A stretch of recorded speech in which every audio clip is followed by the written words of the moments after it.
রাত তখন গভীর। জানালার বাইরে আকাশটা ছিল ঘন কালো। সেই কালো রংটাই যেন সারা ঘরটাকে গিলে নিচ্ছিল। রিমা টেবিলে বসে একটা পুরনো খাম খুলল। ভেতরে একটি চিঠি। কালি কিছুটা ছোপ ছোপ হয়ে গেছে, কিন্তু শব্দগুলো এখনো যেন রক্ত জবা। চিঠিতে লেখা ছিল, তুমি বলেছিলে কালো রং তোমার পছন্দ না, কারণ সেটা নাকি অন্ধকারের প্রতীক। অথচ আমি বলি কালোই ভালোবাসার রং, কারণ সেটাই সব রঙকে লুকিয়ে রাখে নিজের ভেতর।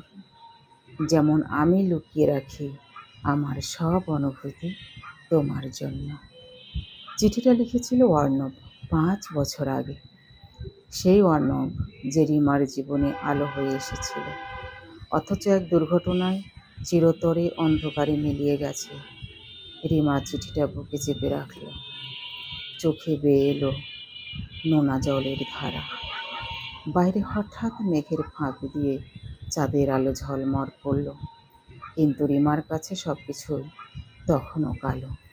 সে ফিসফিস করে বলল, তুমি ঠিকই বলেছিলে অর্ণব, কালোই ভালোবাসার রং।